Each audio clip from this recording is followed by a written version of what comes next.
Olá pessoal, boa tarde, tudo bem? Aqui é o Gustavo Lima, facilitador em constelações familiares, e nós estamos começando mais um programa Um Caminho para Si Mesmo. Live ao vivo aqui pelo Facebook, depois vai ficar gravado no Facebook, vai ficar gravado também no YouTube, uma parte no IGTV. Então, nos acompanhe nas mídias sociais para ficar por dentro das nossas novidades do nosso programa.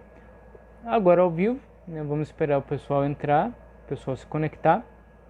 Tivemos um pequeno probleminha técnico hoje e fez com que a gente se atrasasse aí 4, 5 minutinhos, mas estamos aí.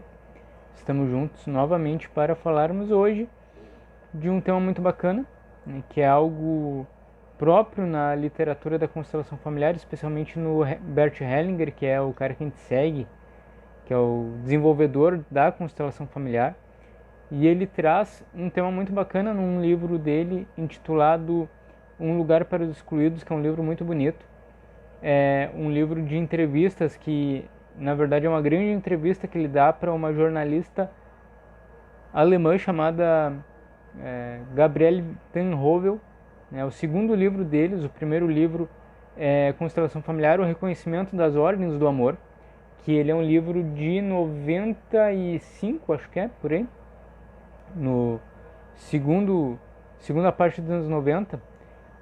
E então ela faz algumas perguntas, né? Uma entrevista, e em 2005, 10 anos depois, ela retoma, né, essa entrevista com o Hellinger já no meio dos anos 2000, com uma outra dimensão, já com um reconhecimento mundial, já tendo passado por algumas polêmicas, passado por algumas questões.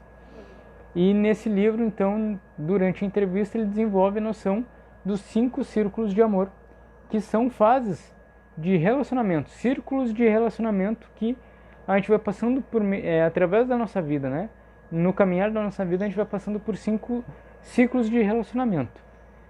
Do mais estreito, que é a nossa relação com os pais, depois começa a nossa relação com o mundo quando a gente é criança, depois o início da nossa emancipação na puberdade, né? O próximo ciclo de amor, terceiro círculo de amor, então seria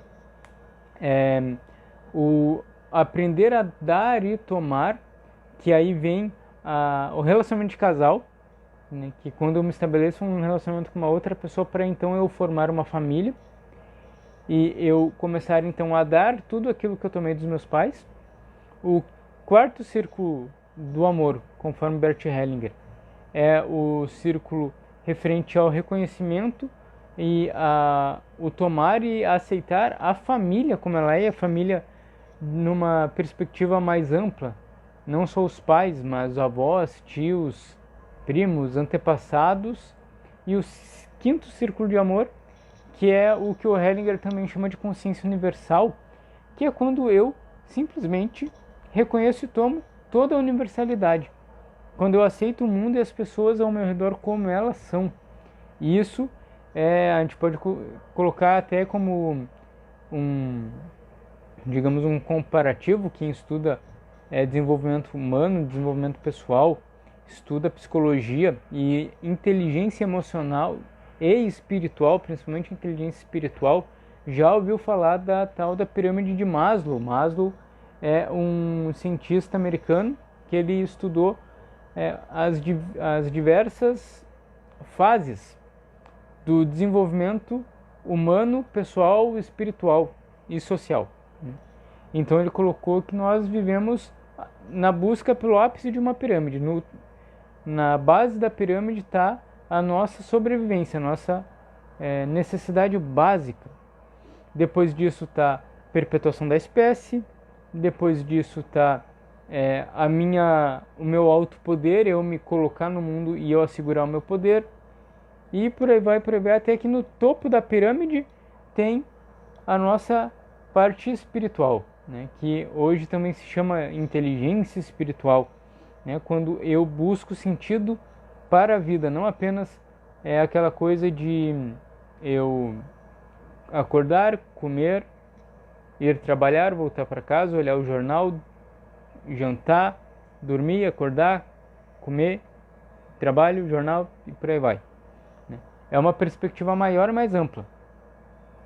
Qual é o sentido da minha vida? Por que eu estou aqui? Qual é o meu objetivo? Qual é o meu processo? Qual é, digamos, o meu propósito aqui? Então, o quinto círculo de amor, quando a gente passa por os outros 4 círculos, que são também uma preparação, um para cada qual o próximo, então eu tenho o que o Hellinger chama de uma evolução espiritual. Eu chego num nível espiritual. Se vocês ouviram um barulho, é o avião passando aqui em cima da minha casa, que hoje eu estou em Porto Alegre, estou no estúdio Porto Alegre. Então o que o Hellinger fala? Que quando nós atingimos o quinto círculo de amor, nós estamos então na nossa plenitude espiritual, quando nós aceitamos o mundo como ele é, o universo como ele é, e nós apenas dizemos um sim a tudo como é. E a gente vai destrinchar agora nessa 1 hora de programa um pouco sobre esses 5 círculos do amor, e a gente vai ter sorteio também, né? No final do programa, uma bolsa parcial de 20% de desconto para o nosso curso vivencial Um Caminho para Si Mesmo, que vai começar agora dia 25 em Porto Alegre e vai se estender por todo 2020. Eu vi que a D já está aí, Denise, né, minha prima por casamento, digamos assim, né, prima da minha esposa. Então, Denise, seja bem-vinda, muito obrigado por estar aqui. Né? Se fique à vontade para participar, para colocar suas perguntas, suas colocações, enfim. É um programa participativo. A maioria dos programas eu falo. Eu adoro falar, gosto muito de falar, porque o pessoal não se manifesta muito. A gente tem, né, uma audiência bacana, só que o pessoal acho que não fica meio envergonhado. Eu tô meio descabelado, mas tudo bem, né? Cortei o cabelo recentemente, estou me acostumando. Então, 5 círculos de amor. O que o Hellinger fala nisso, nesse baita livro que é o livro Oi, Denise, que é o livro Um Lugar para os Excluídos. É um livro que ele traz muitas questões polêmicas e é muito bacana, porque traz algumas bases, traz algumas definições sobre o que o Hellinger fala, né? Por exemplo, ele define ali o que é recolhimento, ele define o que é barato, ele define o que é tomar, o que é dar.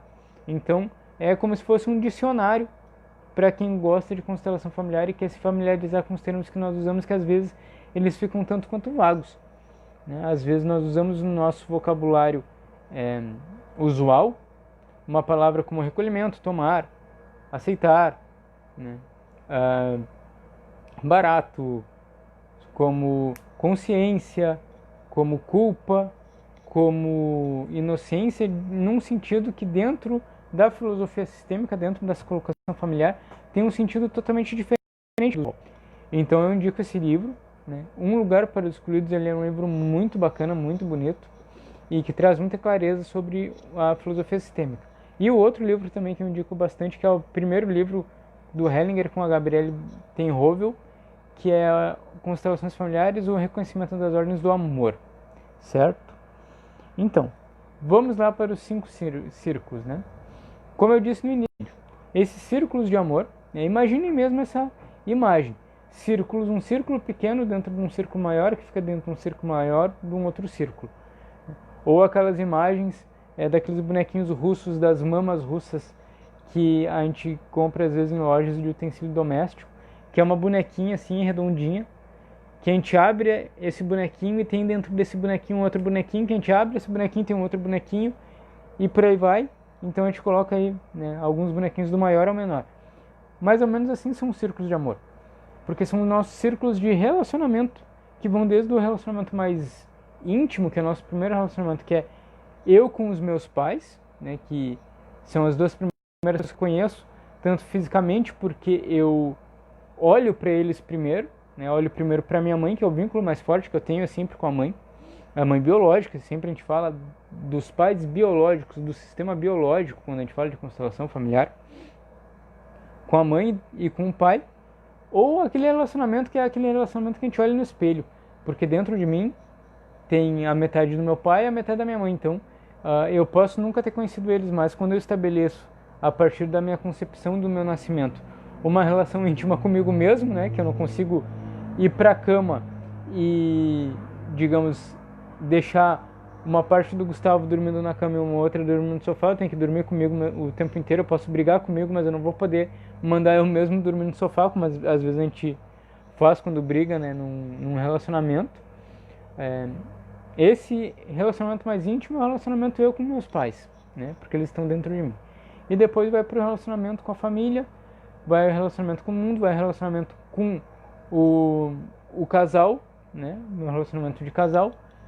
Logo após o relacionamento com os filhos, o relacionamento com o resto do mundo e o relacionamento com, digamos, a consciência universal, com um todo. Então a gente vai evoluindo e vai caminhando. E o Hellinger diz, e isso é muito bacana porque eu sempre digo, né? Parece que a gente está doutrinando alguém, parece aquela coisa do pastor que está dizendo. Jesus disse lá na Bíblia, Deus disse, está lá na Bíblia, e ninguém questiona isso. Na constelação familiar é diferente.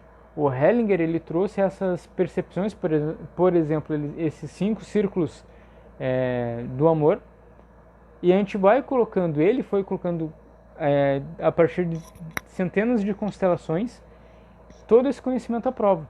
Porque não é algo que a gente está, né, sozinho num escritório, meditando, olhando, eu estou psicografando, eu estou recebendo o que acontece, isso assim, não é isso. Constelação familiar não é assim.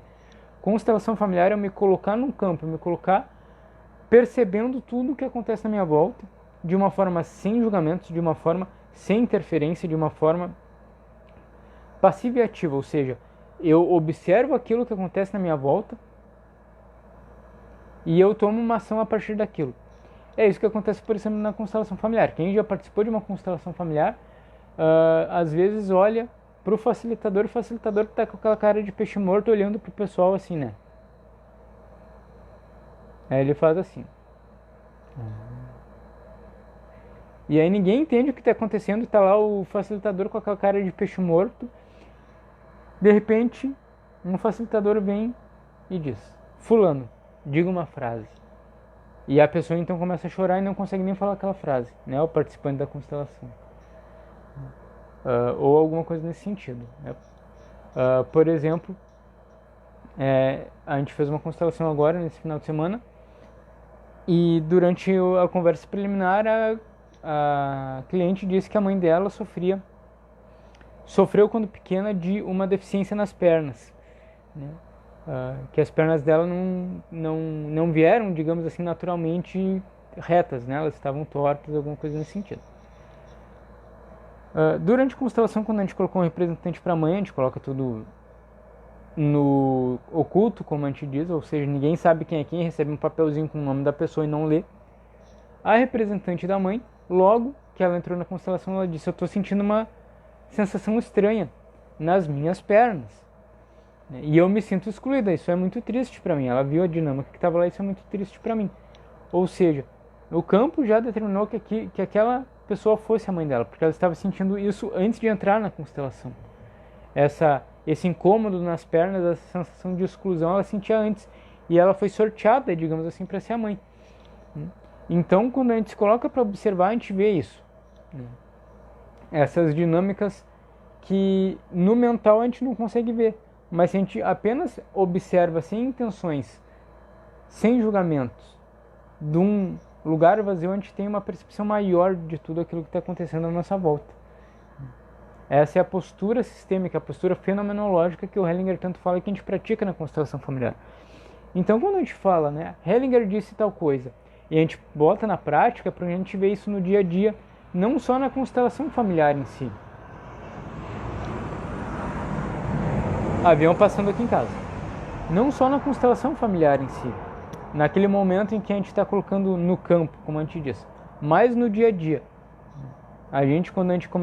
Nós quando começamos a treinar um pouco essa percepção, esse faro, né, esse olhar sistêmico, a gente consegue ver dinâmicas que a gente não conseguia ver antes, da nossa própria vida, da vida da nossa família, das pessoas que estão à nossa volta. Então a gente consegue, nessa percepção, mudar muita coisa, né, da nossa postura interna. A gente consegue escapar de enrascadas, porque a gente vê daqui a pouco alguém que chega na nossa direção propondo alguma coisa, algum negócio, alguma parceria, ou vem, digamos, chorar no nosso ombro, né? Vem querer pedir uma ajuda pra gente. Gustavo, me ajuda, porque eu tô com problema assim lá em casa, porque aconteceu tal coisa, eu tô me sentindo assim.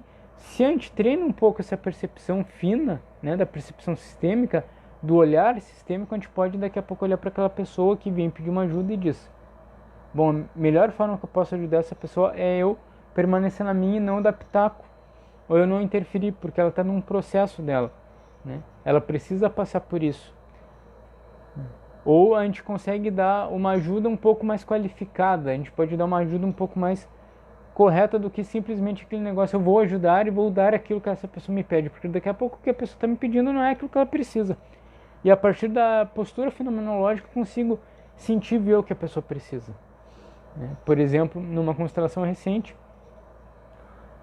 uma cliente chegou para mim, a gente viu a constelação e eu disse, agora vamos colocar isso em ordem, vamos fazer as frases de cura, vamos fazer as frases de solução. E ela estava muito abalada, ela disse, eu não posso, eu não consigo. E eu disse para ela, bom, você é forte, você consegue. Ou você faz isso, ou você se levanta da cadeira e toma uma postura ativa, né? Toma a sua vida, usa a constelação como ensaio para a vida, né? Ou você vai ficar nesse mesmo lugar, né? E a questão que ela trouxe, né, a dificuldade que ela trouxe vai continuar a mesma. A sua questão vai continuar a mesma, simples assim. Eu poderia muito bem, né? Porque a dinâmica que apareceu ali foi uma dinâmica de que ela estava sozinha, né? Nem o pai nem a mãe olhavam para ela naquela dinâmica da constelação familiar. E ela estava naquela posição de queixa de vítima, né? De chorar, ai, olha só o que fizeram comigo, né? Olha só o meu pai como é que ficou, a minha mãe como é que ficou, e eu tô ali sentada sozinha, que coisa, né? Se vitimizando. Se eu desse para ela o que ela queria naquele momento, por exemplo, eu ia colocar a mão nas costas dela e ia dizer, olha, realmente, olha só como o pai é mau, foi ausente, como a mãe é má, né? Foi ausente, ele entregou pro seu tio no caso, né? Era essa dinâmica, quando você era pequena. Coitadinho de você. Não era isso que ela precisava. Podia ser isso que ela queria, né? Uma confirmação dessa posição de vítima dela.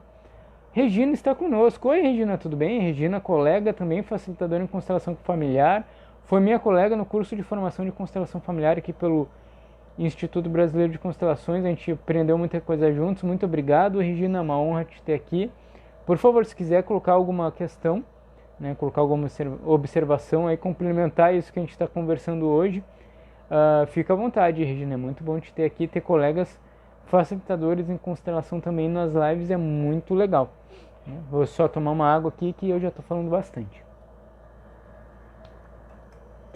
Então, nesse caso da cliente, talvez ela quisesse, né, confirmar aquela posição de vítima, né, que ela estava observando. Mas não era isso que ela precisava. Ela precisava que alguém falasse para ela, né, você é forte e eu te admiro e agora vai, né, tomar conta da tua vida. Né, vamos olhar, encarar esse pai, encarar essa mãe, para depois encarar o resto, né, das suas questões. Oi, Alessandra, tudo bem? Como é que está? Boa tarde, muito obrigado por ter vindo, Alessandra. Né? É um prazer receber todos vocês. Então eu até falei para ela, até me comentou no final da constelação, né? Poxa, Gustavo, tu disse que eu era forte, né? Olhou no meu olho e disse, você é muito forte, eu te admiro por isso. Né? Então toma essa força agora. E ela ficou, poxa, por que tu disse que eu sou forte, né? Não entendi isso. Eu não me sinto forte. E eu disse pra ela, fica com essa frase, né? Fica com isso. Talvez na hora que tu esteja sentindo você esteja sentindo alguma fraqueza, lembra dessa frase, você é forte. Talvez isso ajude. Então, a gente vai partir, né, dessa análise desses 5 círculos do amor, do Hellinger, a partir da nossa experiência. Né? Como eu disse, não é algo, Hellinger não é um grande pastor que a gente repete o que ele fala de uma forma motivada. Né? O Hellinger ele teve 40 anos de experiência em constelação familiar. Outros vários colegas também têm essa experiência em constelação familiar, escrevem livros, fazem vídeos. Né? Eu, por exemplo, eu já tenho cerca de 200 atendimentos em constelação familiar, individual, em grupo, em workshops, palestras, aconselhamento, e a gente vê isso na prática. Então tudo isso que a gente diz, né? Hellinger falou, está no livro tal, né? O colega tal fala isso, é porque a gente coloca à prova tudo isso no nosso dia a dia. Então a gente fala com uma certa propriedade, não teórica, mas prática, né? Então, 5 círculos de amor. Qual é o primeiro círculo do amor? Os nossos pais. O amor entre os nossos pais. O amor que faz com que nós sejamos concebidos e nós nascemos. A maioria das vezes, aí eu vou pegar o caso geral primeiro e depois a gente vai para as nuances, tá? A maioria das vezes o que acontece? Um casal se conhece, se apaixona, casa, tem filhos. Hoje em dia nem casa, né? Casamento tá algo muito demodé. Né? A gente tem união estável, a gente tem, como um professor meu na faculdade de Direito de Família, hoje o casamento é por sacolinha de supermercado. Por exemplo, meu casamento começou assim, né? Eu comecei numa determinada época a levar minhas coisinhas para casa da minha esposa numa sacolinha de supermercado. Primeiro era a roupinha do final de semana, eu colocava na sacolinha do supermercado e levava, né? Aí eu esquecia lá e ficava numa gavetinha. Aí na outra semana era a outra sacolinha da roupa do final de semana. Ia ficando as minhas roupas, né? Eu não levava para minha casa de volta. Quando eu vi, eu estava instalado na casa da minha esposa. E a gente, bom, e agora? Estamos casados. E fizemos então a nossa união estável, tá lá no cartório e tudo mais. E agora, né, somos um casal. Enfim. Então, o primeiro círculo de amor, um grande círculo de amor, é o amor entre os nossos pais. É esse amor que faz com que nós nascemos. Porque os nossos pais, de modo geral, se casam, né, e dizem, agora vamos ter uma criança, agora vamos ter um filho. E nós nascemos a partir desse relacionamento, desse amor entre ambos. Por isso que a gente sempre fala, né? Separações acontecem. Né? Ok, tudo bem, acontece uma separação. Só que, quando eu olho para o meu filho, mesmo eu separado da minha esposa, eu preciso olhar no meu filho também o amor que nasceu, que fez com que aquela criança nascesse, que era aquele amor primordial que eu tenho pela minha ex-esposa. Então eu preciso amar ainda a minha esposa no meu filho, porque ele guarda esse amor. Ele é fruto desse amor. Ele tem esse amor dentro dele. Dentro da criança, pai e mãe nunca se separam, eles estão sempre juntos. Sempre há o amor entre o homem e a mulher dentro de uma criança. Não é aquele amor que fez nascer aquela criança. E como eu digo, é sempre o amor, quando a gente fala de pais, são os pais biológicos. Então o primeiro círculo de amor é o amor entre os pais, pai e mãe, que fez com que essa criança nascesse. E a gente precisa reconhecer isso. E aí o que acontece? Geralmente, né, isso acontece muito, principalmente com casais separados e também casais não separados que não se dão muito bem, às vezes acontece esse tipo de coisa. Chega a mãe e fala, né, teu pai é isso, teu pai é aquilo, teu pai não sei o que, teu pai não sei o que. Chega o pai e diz, não, tua mãe é isso, tua mãe não sei o que, tua mãe não sei o que. A criança dentro dela, ela carrega essa centelha de amor, né, entre pai e mãe. Deixa eu ver se eu consigo melhorar aqui um pouco a resolução do vídeo, que pra mim apareceu meio ruim aqui. Agora acho que vai ficar melhor. Tava meio escuro pra mim aqui, não sei como é que tava pra vocês. Enfim, a criança guarda esse amor. Então, no inconsciente da criança, pai e mãe sempre vão se amar. Então, papai e mamãe se amam dentro de mim. Se o papai começa a falar mal da mamãe ou vice-versa, o inconsciente da criança começa a ficar perdido. Opa, mas o papai ama a mamãe dentro de mim, em mim. Como é que então que ele não se gosta? Então a gente começa a ter essas confusões internas. Né? Quando a gente vê, por exemplo, nossos pais brigarem, eles podem se amar e acontece tudo muito bem, mas o casal tem briga. Né? A maioria dos casais briga. Eu brigo com a minha esposa, né? A gente briga de vez em quando. Eu, quando tô meio emburrado, brigo com ela, briga comigo, enfim, isso é normal. A gente conversa depois, né? A gente compensa aquilo que pode ser compensado e segue em frente. Então a criança pode ver uma briga banal dos pais e pensar, poxa, mas o pai e a mãe se amam, mas eles estão brigando, o que acontece? É minha culpa, será? Acontece comigo? É por minha causa? É por minha causa que eles estão brigando? Então o primeiro círculo de amor, às vezes faz com que nós, quando ele é fortalecido, faz com que nós fortalecemos a nós mesmos. Né? Quando nós olhamos pai para mãe e agradecemos esse amor que há entre eles, nós reconhecemos que eles se amam. Né? Que há amor entre eles, mesmo que eles tenham brigado, mesmo que eles tenham se separado, mesmo que. E agora eu entro na questão dos detalhes, das nuances, né? Alguém pode chegar para mim e dizer, tá, Gustavo, mas meu pai abandonou a minha mãe quando eu era pequeno. Ele não amava ela. Né? Por exemplo, um caso que eu atendi de há um tempo atrás, a cliente chegou e disse: olha, não conheço meu pai, não sei quem é meu pai, quer dizer, até sei o nome dele, mas eu não conheço ele porque quando a minha mãe e o meu pai se relacionaram, o meu pai era casado com outra mulher. Então eu nasci e a minha mãe depois foi embora e não sei quem é meu pai. Ok? Mas houve um amor entre eles, houve uma paixão entre eles. Ou, Gustavo, eu não sei quem é meu pai porque é o seguinte, a minha mãe foi numa festa, ficou com um cara lá e eles, né, transaram, né, tiveram relações e pum, nasci. E a minha mãe nunca mais viu esse cara. Então não é amor isso aí. Né? Eles só ficaram lá, mano. Sim, é amor. Teve amor.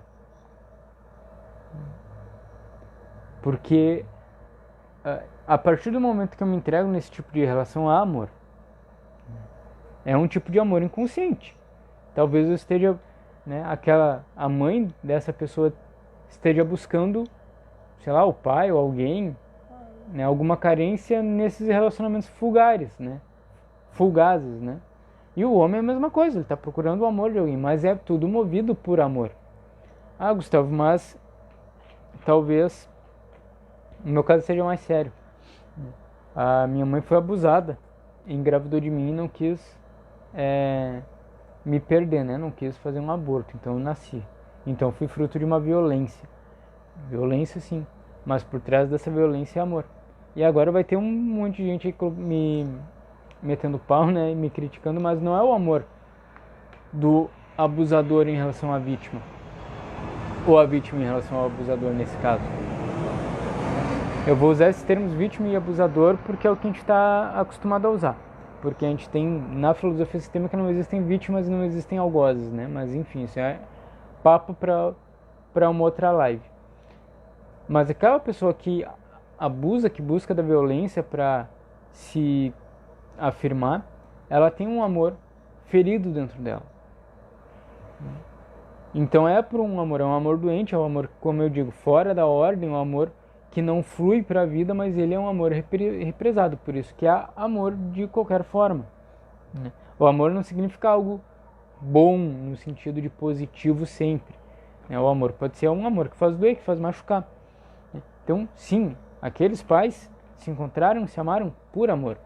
E quando eu reconheço isso nesse primeiro círculo de amor que os meus pais, né, me conceberam por algum amor e eu tô aqui nesse mundo por conta desse amor, pode ser um amor até agressivo, um amor fora da ordem, eu consigo compreender esse primeiro círculo do amor.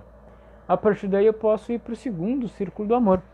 Deixa eu pegar minha anotaçãozinha aqui, que eu anotei lá, lendo o livrinho, né? Que é o círculo da infância e da puberdade. Que é onde a gente aprende as primeiras noções de dar e receber. Porque o que acontece? A gente tem, dentro das ordens sistêmicas, dentro das diversas leis que regem os relacionamentos, a gente tem as três ordens principais, que é equilíbrio entre dar e receber, hierarquia e pertencimento. No equilíbrio entre o dar e receber, eu tenho o dar e o tomar. Tomar, quando a gente fala em tomar na constelação familiar, é sempre uma postura ativa. Ou seja, não é eu ficar esperando que alguém me dê alguma coisa. Eu tomo aquilo com tudo. Eu tomo aquilo que a vida me apresenta, ou seja, os pais que a vida me dá e aquilo que os meus pais me dão inteiramente. Eu sempre repito isso, né? Uma vez eu estava explicando isso para uma pessoa e a pessoa disse: tá, entendi. Tomar é eu abraçar tudo que os meus pais me deram de bom. Não, tudo que eles deram, bom ou não bom, não vou classificar. E né, a postura fenomenológica ou sistêmica, como a gente diz, a gente não tem julgamento. A gente recebe tudo. Pô, Gustavo, mas o meu pai me encheu de porrada quando eu era pequeno. Isso não é algo que seja positivo, né? Não é algo que eu vou dizer, que bom, né? Queria ser com isso. Não fui eu que apanhei igual essa pessoa apanhou, não vou poder dizer isso porque eu não estou na pele dela, né? Mas o que eu sei é que essa pessoa é forte por conta disso. Ela carregou esse destino, é algo que a gente não pode mudar, a gente só tem que aceitar e dizer um sim para isso, por mais que doa. E muitas vezes O tomar é eu aceitar que isso doeu um dia em mim. Ó, avião de novo passando. Né? O tomar é eu dizer sim para a dor também. É não fugir da dor. É eu dizer sim, doeu. Né? Não foi legal eu ter apanhado, ter sido abandonado, né? O meu pai tendo embora, minha mãe tendo embora, mas a gente toma tudo que a vida nos dá por meio dos pais. E quando eu sou pequeno, muitas vezes, né, por amor, eu não me permito tomar a vida. Né? Aí as coisas boas também. Talvez eu veja que a minha mãe sofre, né, porque me cria sozinho. Eu vejo que meu pai sofre porque na família dele tem muitas tragédias. Então a nossa consciência de criança, às vezes ela não permite que a gente tome a vida. Porque a criancinha muitas vezes ela quer dar, ela por amor, né, que aí eu volto a dizer, um amor fora da ordem. A criança, e quando eu digo criança não é só a criança quando a gente é pequeno, mas a criança interior que existe dentro da gente, olha para o pai e para a mãe com pena e diz, poxa, eles sofrem tanto, né? Eu não vou tomar o que eles estão me oferecendo. Eu simplesmente vou deixar isso com eles e eu vou fazer alguma coisa para ajudar eles. Eu vou salvar os meus pais. Inconscientemente eu penso isso. Conscientemente, às vezes, eu não penso isso. Né? Mas inconsciente, né, eu tenho essa percepção, enfim. Né? E eu, então, me nego a receber a vida. Né? E o que acontece? Se eu não recebo a vida, se eu não tomo a vida como um todo, né, eu não tomo tudo que vem da vida. Então, eu também me nego a dar depois. Eu só consigo dar, passar para frente aquilo que eu tomo, aquilo que eu recebo de braços abertos, né? Recebo assim de braços abertos e acolho em mim.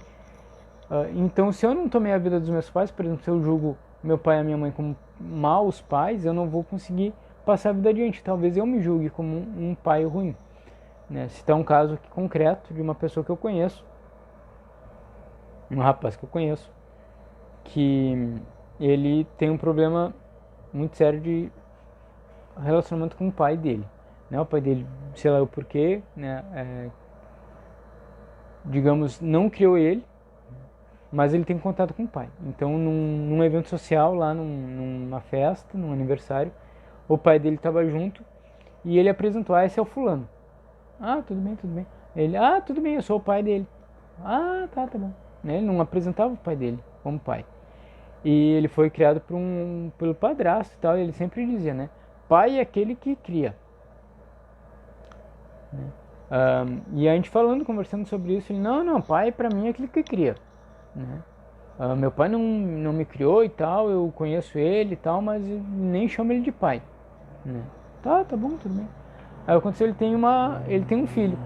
De um relacionamento anterior ele se separou. Né? Ele não vê o filho dele acho que há alguns anos. Porque o que acontece, né? A questão, né? O que aparece na superfície é que a ex-esposa dele não deixa ele ver o filho. Só que a dinâmica por trás disso é eu não aceito meu pai, então eu não me aceito como pai. Eu não serei um bom pai, eu não vou conseguir ter contato com o meu filho. Mas o que a mulher dele tem a ver? Sim, tudo a ver. Porque a gente atrai aquilo que a gente vibra. Então, muito provavelmente, né, ele atraiu uma mulher que tem problema com o masculino também e que não deixa ele ver essa criança porque ele tem essa questão também, ele tem esse bloqueio. Então, né, tava ele, né, comentando esses dias, poxa, né, fui negado o direito de eu ver o meu filho. Viajei daqui até outro estado para ver o meu filho e eu não pude ver o meu filho. Sim, ele tem essa questão dentro dele, de negar o pai que há dentro dele, que é o próprio pai dele. Só que o que acontece? Ele é um paizão para os enteados dele, ele é casado com uma outra mulher, e ele tem enteados, ele é um paizão para esses enteados. Ele é o padrasto que o padrasto dele foi para ele. Mas ele não consegue ser o pai, porque ele nega o pai dele. Então ele é o pai que o pai dele conseguiu ser para ele. Porque ele não toma o pai dele. Se ele tomar o pai dele, se ele dizer assim, você é meu pai, tem que tomar mais uma água que está falhando a voz. E ele consegue então purificar essa questão, né? O próprio Hellinger fala, né? Nessa questão de tomar tem uma coisa muito diferente.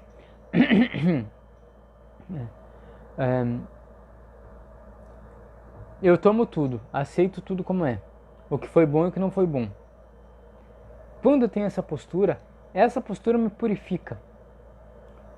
Eu tomo a força, por exemplo, a força do meu pai, né? A força do pai. Eu tomo a força para ser um bom pai, para ser um homem com iniciativa, para ser um homem de postura, para ser um homem com posicionamento social. Só que aquilo que vem de karma, né, como a gente diz, ou vem de pesado, eu limpo aquilo, eu me desinfeto daquilo. Eu consigo não tomar aquilo, porque eu tomei a força. E essa força que eu tomei, tomando tudo, faz com que o meu interior, o meu inconsciente, a minha alma, o meu espírito se fortaleça para que isso eu possa dizer: tem uma barreira, que é a barreira da força que eu herdei, que eu tomei. Então é algo um tanto quanto sui generis. Quando eu acolho aquilo que não é positivo também, que eu não considero positivo, eu acabo tomando a força. E essa força então faz com que eu possa dizer um não para tudo que não foi positivo. A Denise fala aqui, né? Se negar a ir para a vida é quando não aceitar os pais como são. Exatamente, Dê. Exatamente isso. Quando eu nego, e eu sempre faço essa observação, quando muitos casos de depressão que eu atendo, eu vejo na prática que pessoas depressivas têm uma dificuldade de relacionamento com pai e com mãe. Não conseguem tomar pai e mãe, tem uma mágoa com pai e mãe. Então esse é assim, 80%, né, por aí, nessa média, 80% dos casos de depressão que eu atendo, a pessoa tem um bloqueio em relação com pai ou com mãe. Né? Porque eles não são a fonte da vida vem mais atrás da gente, né? Passa através dos nossos antepassados. Então a fonte da vida a gente não sabe, mas os pais são um portal pelo qual a vida nos é dada. Então se a gente tem um problema com os pai e mãe, assim, um problema, eu digo, não aceitar, né? Eu posso até ter um problema de relacionamento com meu pai e com a minha mãe, né? Poxa, eu sempre dou esse exemplo. Meu pai é alcoólatra, por exemplo. Meu pai não é, tá? Só tá dando um exemplo. O pai é alcoólatra, não posso conviver com ele porque é difícil essa convivência. Então eu tomo isso, eu digo, sim, esse é meu pai, ele é alcoólatra, ele bebe, eu não posso fazer nada por isso porque ele é grande, é o destino dele. Mas eu tomo, meu pai, ele fez tudo aquilo que ele podia por mim. Eu tomo isso de uma forma na alma, né? Eu tomo isso verdadeiramente, sem julgamento. Mas eu deixo ele lá no canto dele. Eu deixo ele lá na casa dele, com os problemas dele. Não preciso conviver com ele. Eu preciso da postura interna. Eu preciso ter no meu espírito, sim, aquele cara é meu pai, eu honro tudo que ele fez, a vida que ele fez por mim, mas eu não posso carregar ele, porque ele é maior do que eu. Essa é a postura que seria um sim para a vida, né? A Henry fala aqui também: oi Henry, tudo bem? Como é que está? Amiga de Santa Cruz do Sul, muito obrigado por vir. Vejo muitas situações bem assim na escola. Na escola a gente, né, é um bom lugar de observação e também de aplicação, né, Henry? A gente tem a pedagogia sistêmica, que também nos ajuda muito a lidar com as crianças em fase escolar, para a gente entender isso, né? A gente conseguir ajudar elas a crescerem honrando e respeitando os pais que existem dentro dela, né? Porque muitas vezes a gente, como o educador, eu não sou educador de crianças, mas o educador muitas vezes ele julga o pai e a mãe daquela criança que ele está educando. Isso é um mal, né? Isso é ruim, porque quando ele julga os pais daquela criança, ela julga a criança sente na alma que ela está sendo julgada e o aprendizado dela então vai ser dificultado. Então a infância é isso, né? Aí vem a puberdade, que também faz parte desse segundo círculo de amor. Muitas vezes o que acontece na puberdade, a gente já está aprendendo a ser adulto, né? Vou pegar aqui uma aguinha. A gente está aprendendo a ser adulto e a gente começa a ver que, poxa, olha só, né? Passo o dia inteiro vendo videogame, jogando videogame, só estudo. Isso é inconsciente, tá? Tudo dinâmica lá dentro do inconsciente. Só estudo, passo o dia inteiro jogando videogame, namorar, Netflix e tal. Olha só, minha mãe e meu pai estão trabalhando, estão se sacrificando por mim, eu estou recebendo muita coisa deles. Às vezes isso pesa no adolescente. Muitas vezes o adolescente rebelde, né? Claro, pode ser também uma questão de um trauma pessoal, alguma coisa nesse sentido, mas aí vou dar um exemplo que é o exemplo que o Hellinger fala no livro, né, Um Lugar para os Excluídos, quando ele fala do segundo círculo de amor, na puberdade. Bom, meus pais me dão muito, eu não consigo retribuir isso para eles, então o que eu vou fazer? Eu vou reclamar, vou ver reclamando. O adolescente geralmente reclama, né? O adolescente reclamão. Porque eu vou me negar a tomar isso, porque isso é muito pesado. É uma responsabilidade muito grande eu ter isso pra mim. Né? Todo esse esforço que eles têm, né? Tudo que eles fazem por mim, então eu vou reclamar. E vou dizer que não tá bom. E não vou tomar isso. Bom, como eu disse, né? Aquilo que a gente não toma, a gente não consegue dar de volta. Então, muitas vezes na adolescência a gente tem essa ruptura, né? Muitas vezes é a ruptura da consciência, né? Eu tô querendo sair da minha consciência familiar, da minha consciência de grupo. Eu quero começar a constituir uma família, né? Eu quero começar a namorar, eu quero começar a ter minha independência. Aí, minha família é caretona, né? Então, para ser um pouco diferente da minha família, eu vou colocar um piercing na língua, eu vou colocar um piercing na orelha, eu vou pintar o cabelo, eu vou colocar um moicano. Eu falo isso porque tudo isso daí eu já fiz, né? Então a gente quer se desprender um pouco, né, da família. E para a gente se desprender um pouco, para a gente ter o nosso self um pouco mais feito, porque na infância a criança e os pais, eles são mais ou menos a mesma coisa. A criança não tem o self dela desenvolvido, a noção de que ela é um ser autônomo. Isso começa na adolescência, na puberdade. Então para reafirmar que eu sou o Gustavo, eu não sou apenas uma extensão do Humberto, né, que é o meu pai, ou da Marisa, que é a minha mãe, eu vou me revelar. Eu vou colocar piercing, eu vou começar a escutar umas músicas estranhas, eu vou começar a pintar o cabelo, vou começar a sair e não dizer para onde que eu vou, por aí vai. Né? Só que aí eu nego a tomar. Quando eu me dou conta que eu não preciso fazer isso, que eu não preciso digamos, revoltar, né, que eu não preciso, digamos, me desligar da minha família, e que eu posso tomar sim esse amor todo, né, essa vida que eu herdei da minha família, né, geralmente eu já sou adulto. Mas eu vejo isso quando eu me dou conta de que eu não preciso devolver para os meus pais tudo aquilo que eles me deram, porque uma das maiores questões inconscientes do adolescente é: poxa, eu estou recebendo tudo isso, como é que eu vou devolver para eles? Esse é um dilema, né? Como é que eu vou devolver para os meus pais tudo isso? Então eu me sinto culpado, né? Eu me sinto mal, me sinto pesado e eu não quero receber mais isso. Não, mãe. Não, essa comida que tu tá fazendo aí é ruim, mãe, né? Não, eu não queria essa camiseta aí, mãe. Eu queria uma outra. Não é a da moda. Né? Meu pai é chato. Meu pai não deixa ficar na casa do meu amigo até as 3 da manhã. Porque a gente vai reclamando para não tomar aquilo, né, que a gente recebe, que é a vida.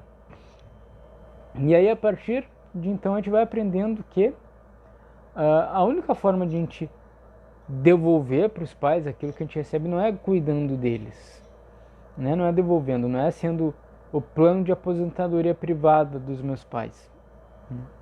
Eu sempre dou o exemplo pessoal, né? Esse dia estava eu caminhando lá na praia com a minha mãe, na beira da praia, tava eu, a minha mãe e minha esposa estava junto, e ela viu uma senhorinha bem velhinha e o filho dela carregando ela, assim. Ela: olha ali, filho, esse daí é tu me carregando quando eu for mais velhinha, né? Tu vai me trazer para passear na praia, né? Aí eu: mãe, quem vai fazer isso vai ser o pai. Vocês vão colocar o bracinho no braço do outro e vão passear na praia. Eu não vou precisar fazer isso, né? Isso daí é coisa dos grandes, eu sou pequeno, não posso fazer isso. Mas que bonito, olha só, tu vê o filho. Não, se um dia precisar eu faço. Mas enquanto tiver o pai ali, né, do teu lado, é o pai que vai, né, passear contigo na praia. Eu fora. Né? Essa é a postura, né? Pode parecer aquela postura ingrata. Mas que filho ingrato. Não, é a postura do filho que diz: eu sou pequeno, eu não posso te carregar. Claro, na minha possibilidade eu vou sempre ajudar os meus pais, mas eu não vou ter esse encargo de eu vou ter que, né, carregar os meus pais, que era aquela figura que tinha, né, o filho carregando a mãe. Não, essa figura não é comigo. A minha mãe é forte e ela vai conseguir ser uma velhinha forte até o final dos dias dela. Não vai precisar de mim. Eu vejo essa força nela. Então a melhor forma de a gente compensar não é a gente carregar os pais na velhice. É a gente viver a nossa vida e passar a nossa vida para frente. E aí vem o terceiro círculo. Quando a gente é adulto e a gente aprende que a vida é um dar e um tomar. Que eu, como adulto, preciso também dar. Porque eu tomei dos meus pais, eu tomei a vida, eu preciso passar essa vida para frente. E o próprio Hellinger fala que o casamento, na verdade, o ápice do casamento é quando eu tenho filhos. Quando eu me dou conta de que eu tomei a vida, eu assumi a vida como ela é, e agora eu preciso dar vida. Eu preciso então ser pai ou ser mãe, né? E estabelecer um relacionamento para que eu passe a vida adiante. Hoje em dia a gente tem umas noções um pouco diferentes disso, né? Eu vou viver sozinho, né? Eu vou ter um relacionamento, um casamento, uma relação estável, mas a gente não vai ter filho, a gente vai ter cachorro. Ou eu, né, não vou ter filho, eu vou ter gato. Enfim, ok, não tem problema, né? Não quer ter filho por algum motivo, não pode ter filho por algum motivo, não tem problema. Sirva a vida, né? Seja o pipoqueiro da esquina, o sapateiro, o CEO do Google, o gerente da Casas Bahia, o médico, facilitador em constelação familiar, o que seja. Ó, avião passando aqui de novo. Sirva a vida. Essa é a melhor forma de passar a vida adiante. Ou sendo pai e mãe e passando a vida de uma forma física, né, digamos assim, colocando um ser no mundo, ou servindo a vida de outras pessoas, ajudando na sua profissão, num trabalho voluntário, alguma coisa assim. E aí quando a gente aprende que nós, filhos, cães e gatos, exatamente, a Henry comentando, né, filhos, cães e gatos, exatamente, a gente cuida deles, né, e quando a gente se dá conta de que a vida é um dar e um tomar como adultos, eu posso entrar num relacionamento de uma forma tranquila. Se eu tomei aquilo que veio dos meus pais, eu entro num relacionamento num nível de dar e tomar adulto. Porque quando eu não consigo tomar a vida dos meus pais, aí eu levo essa perspectiva de tomar a vida no meu relacionamento. Eu escrevi hoje um post, tá no Instagram, eu também mandei no grupo na minha lista de transmissão no WhatsApp, tá aqui no Facebook também, sobre o relacionamentos, né? Amor próprio e relacionamentos. Muitas vezes nós procuramos nos nossos relacionamentos algo que nós não tomamos na infância, que é esse amor do pai e da mãe. Por isso que eu disse lá no início do vídeo. Os círculos de amor, esses 5 círculos de amor, eu preciso completar um, eu preciso compreender um, tomar tudo dentro de um círculo para depois eu conseguir passar de uma forma plena para o outro. Então, se eu não tomei o amor dos pais no primeiro e no segundo círculo do amor, eu vou para o meu terceiro círculo do amor, que é o dar e tomar dentro do relacionamento de casal, né, dentro do meu relacionamento como adulto, esperando que a minha esposa ou o meu marido me dê aquilo que eu não tomei. Então aquele relacionamento nunca vai ser suficiente, porque eu espero algo do meu companheiro ou companheira que ele nunca vai poder me dar, que é o amor de pai e mãe. Então aquele relacionamento eu vou olhar para aquela pessoa, nossa, é tudo que eu queria. Vai me completar. Quando eu olho para um relacionamento e digo, essa pessoa vai me completar, lascou tudo. Porque eu preciso me sentir completo já. Eu só vou me sentir completo se eu tomar todo o amor no meu primeiro círculo de amor, que é o amor entre os pais, e o segundo círculo de amor, que é o amor meu em relação aos pais na infância, né? Então eu só vou poder ir para o terceiro círculo de amor, que é o dar e receber como adulto, quando eu tomei dos pais na puberdade, quando eu olho para minha esposa, por exemplo, digo, agora nós vamos ter uma relação de igual como adultos. E é um tomar, esse tomar é um tomar, né, que eu vou para a vida com ele, né, com a expectativa de tomar aquilo que o meu companheiro ou a minha companheira tem para mim, sem expectativa. Eu dou aquilo que eu posso dar também, sem culpa daquilo que eu não posso dar. Às vezes há coisas que eu não posso dar, por exemplo, Se eu não posso ter filhos, eu não posso dar isso para minha esposa. Se eu sou uma pessoa, se eu sou cadeirante, por exemplo, né? Se eu tenho uma necessidade especial, eu não vou poder dar certos momentos para minha esposa e eu aceitar e dizer sim, eu só posso te dar isso.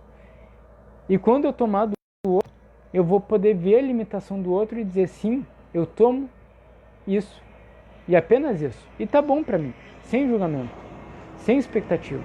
Quando eu tomo isso de uma forma ilimitada, e tomar de forma ilimitada é tomar tudo até o ponto que o outro pode me dar de uma forma plena, né, sem reclamar, tu tem até isso para me dar, mas eu queria isso, né, isso não é tomar de forma plena. Tomar de forma plena é, tu tem isso para me dar, então tudo que tem aqui eu tomo de uma forma serena, completa e agradeço. E te dou também dentro do meu limite do que eu posso dar, tudo que eu posso dar. Esse é o terceiro círculo de amor entre o dar e receber, né? Que é já o círculo de amor que a gente constrói no relacionamento íntimo, no relacionamento de casal. Certo? Se tiverem alguma dúvida, alguma coisa assim, alguma questão, podem colocar nos comentários. Quarto círculo de amor, né? Já foi o dar e o tomar, agora o quarto círculo de amor é o... Deixa eu ver na minha anotaçãozinha aqui. É o amor com a família estendida, né? O concordar com a família como ela é. Nós já falamos de o amor entre os pais, o amor, meu círculo de amor, minha relação entre eu e os meus pais, a minha relação de casal.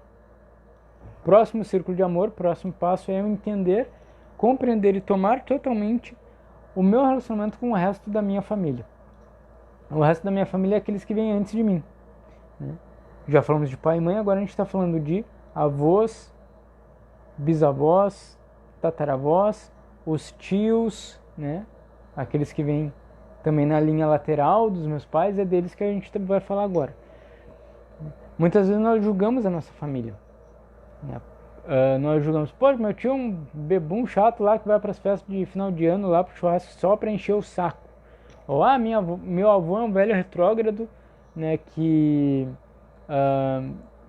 quer a volta lá da ditadura militar, é um cara que diz que eu não posso namorar antes de casar, é um cara que reclama se ele sabe que eu tô chegando tarde em casa, ele vê que eu tô com um piercing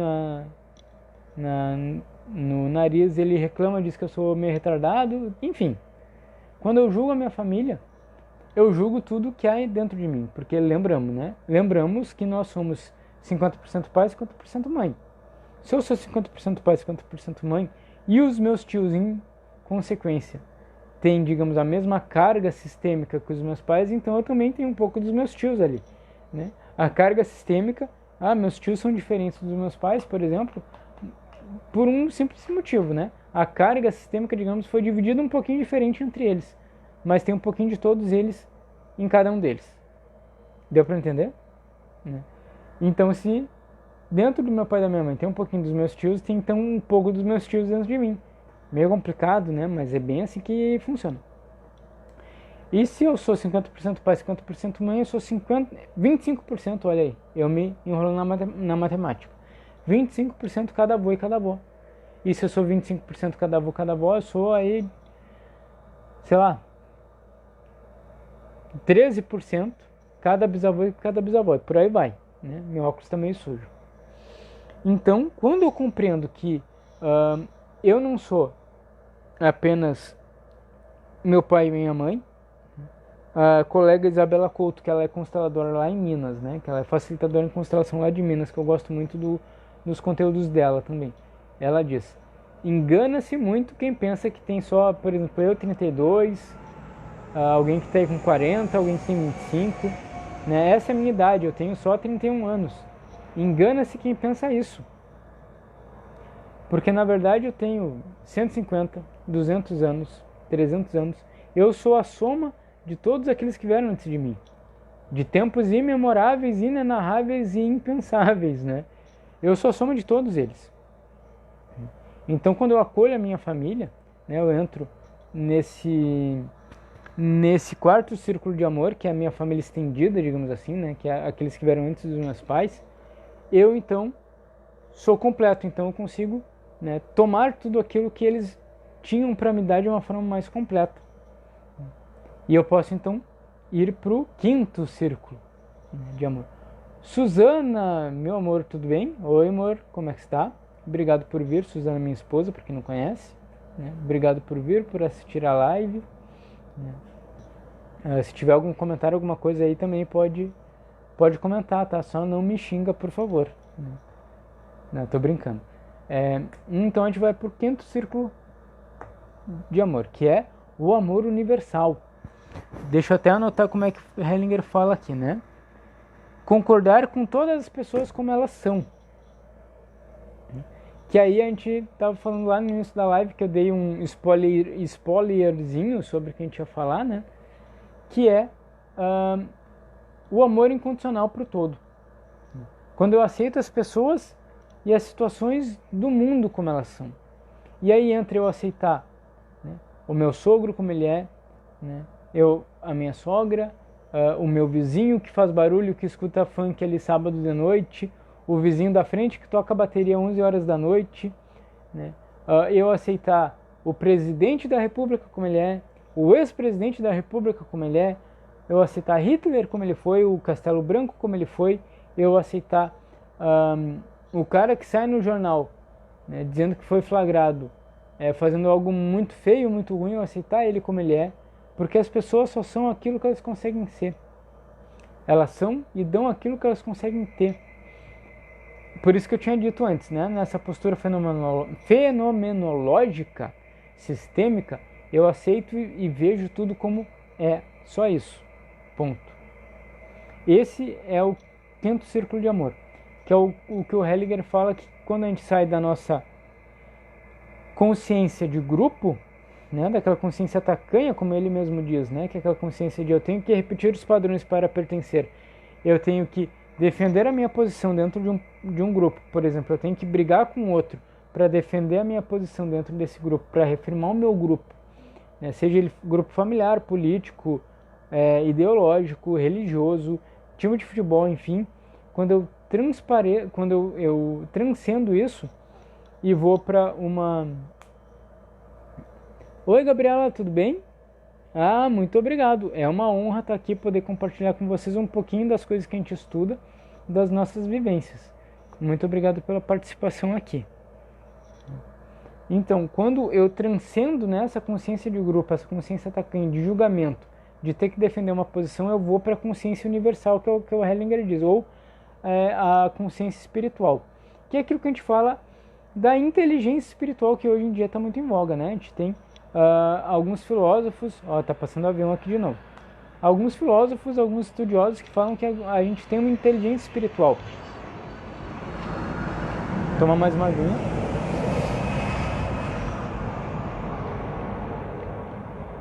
E eu cito sempre, né, o que a gente estuda em programação neurolinguística, em desenvolvimento pessoal, que é a pirâmide de Maslow.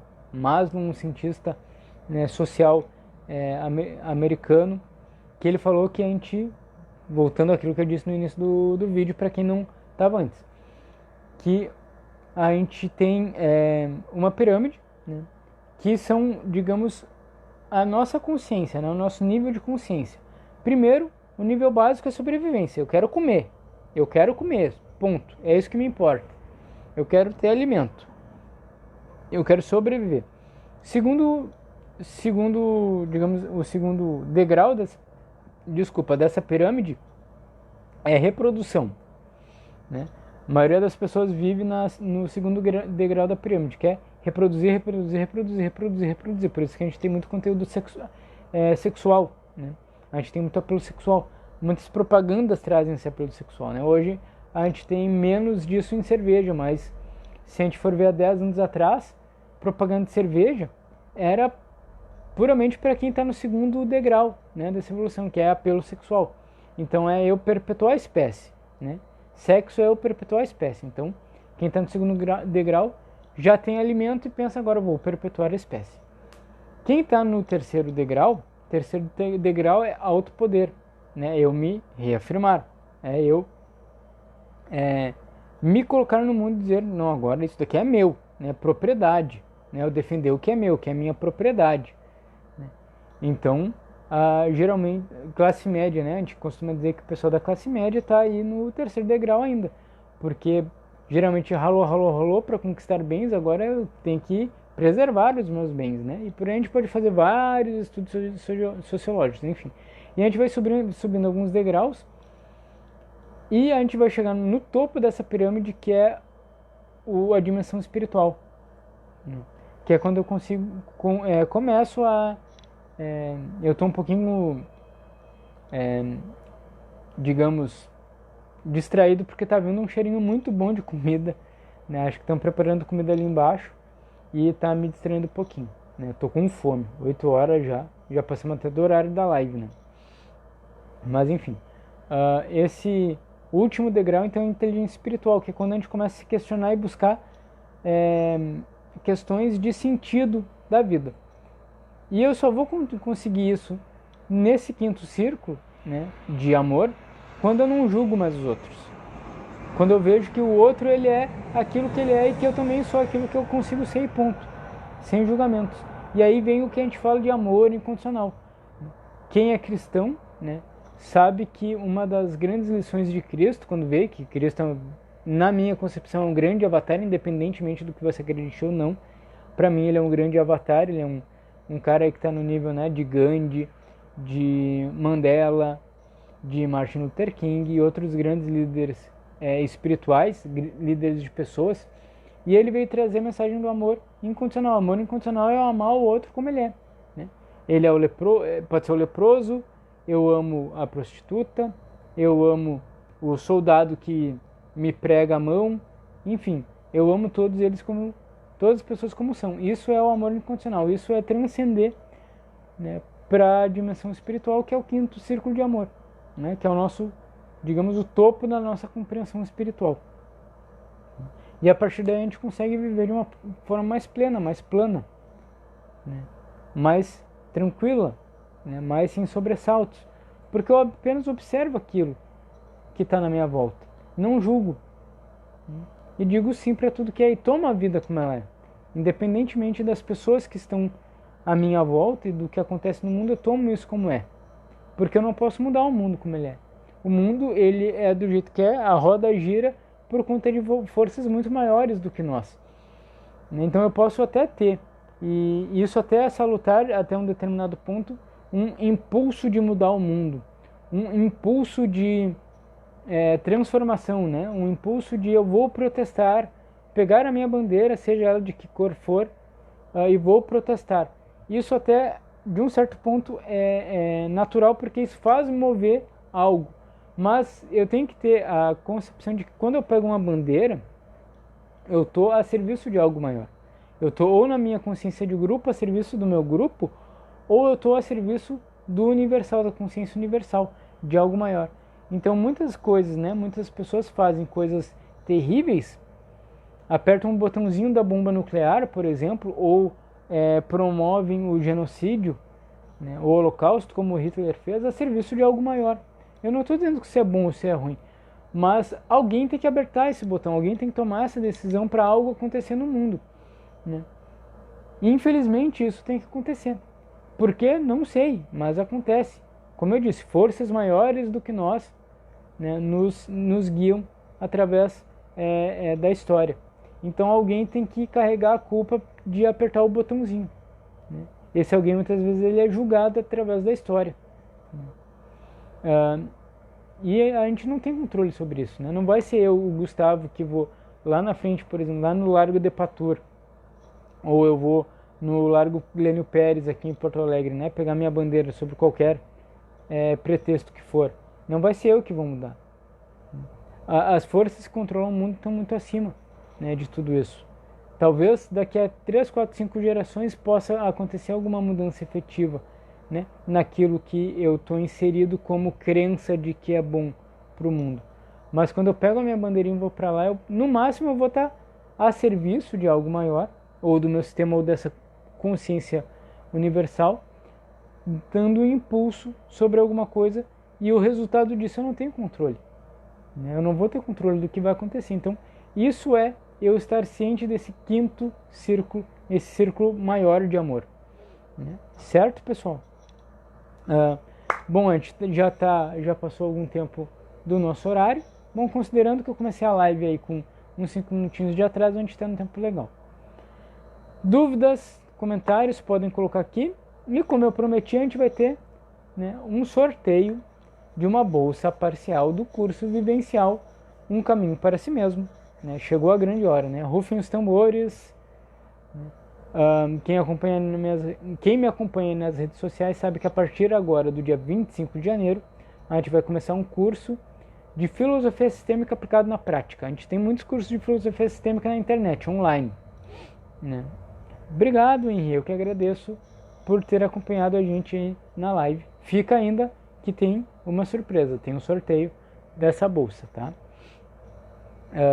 Que a gente está promovendo agora em 2020 um curso de filosofia sistêmica na prática vivencial, ou seja, nós vamos ter ao longo de 2020 12 encontros onde nós vamos fazer constelação familiar, vamos fazer exercícios sistêmicos e vamos debater isso tudo que a gente está falando aqui e muito mais em um grupo de 12 pessoas, né?